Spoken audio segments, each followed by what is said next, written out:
আমার সকল প্রিয় ছাত্রছাত্রীকে জানাই আমার চ্যানেলের তরফ থেকে স্বাগতম।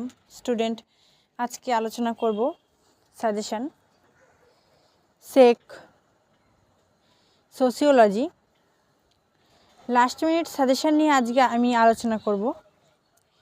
অনেকে কমেন্ট করছিলে সাজেশনের জন্য, তো যারা প্রতিনিয়ত কমেন্ট করছো তোমাদের জানাই অসংখ্য ধন্যবাদ। এবং তোমরা কিন্তু প্রত্যেকটা সাবজেক্টেরই কিন্তু সাজেশন পেয়ে যাবে যারা কমেন্ট করছো, ঠিক আছে?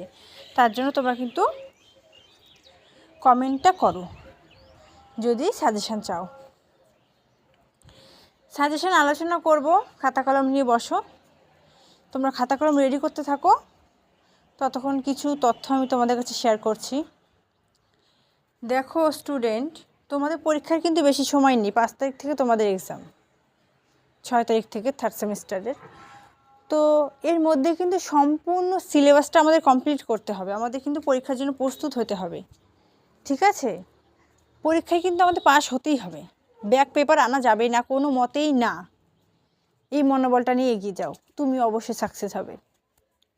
তো তোমাদের সেক সোসিওলজির যে শিরোনামটা রয়েছে সেটা হলো রিসার্চ, ডিজাইন অ্যান্ড স্যাম্পলিং, ঠিক আছে? তো এখান থেকে 15 মার্কের প্রশ্ন আলোচনা করছি, লিখে নাও একটু। নমুনায়ন বলতে কি বোঝো? নমুনায়নের বিভিন্ন পদ্ধতিগুলি আলোচনা করো। নেক্সট প্রশ্ন, প্রশ্ন তালিকা বলতে কি বোঝো? প্রশ্ন তালিকার বিভিন্ন ধরনগুলি আলোচনা করো। নেক্সট, অনুসূচি ফর্দ ও প্রশ্ন তালিকার সম্পর্ক এবং পার্থক্য আলোচনা করো। এবার নেক্সট, নমুনায়নের সংজ্ঞা, নমুনায়নের ধরন, ভেরি ইম্পর্টেন্ট। নমুনায়নের বৈশিষ্ট্যটাও পড়ে যাবে। তারপর গবেষণা নকশার সংজ্ঞা দাও। গবেষণা নকশার সংজ্ঞা দাও। সামাজিক গবেষণায় গবেষণা নকশার গুরুত্ব আলোচনা করো। সামাজিক গবেষণায় গবেষণা নকশার গুরুত্ব আলোচনা করো। নেক্সট, তুমি কিভাবে একটি উৎকৃষ্ট গবেষণার প্রশ্নাবলী তৈরি করবে? পরবর্তী লিখে নাও, গবেষণা নকশা বলতে কি বোঝো? গবেষণা নকশার বিভিন্ন ধরন, এটা বললাম, এটা পরীক্ষায় চলে এসেছে, এটা পরীক্ষায় আসবেই, ঠিক আছে? তারপর এই কটা প্রশ্ন ইম্পর্টেন্ট রয়েছে।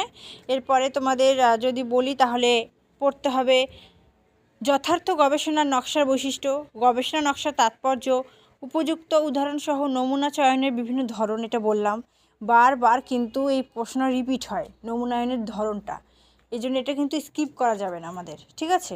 10-এর জন্য যদি আলোচনা করি তাহলে 10-এর জন্য সবার প্রথম যে প্রশ্নটা লিখেছি সেটা হলো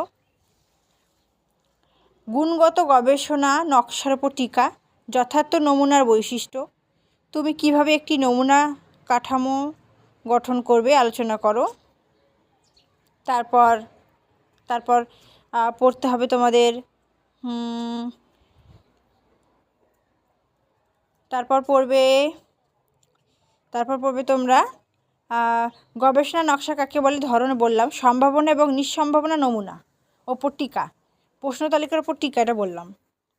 এবার 5-এর জন্য নমুনায়নের গুরুত্বের উপর টিকা, গবেষণা প্রশ্নের উপর টিকা।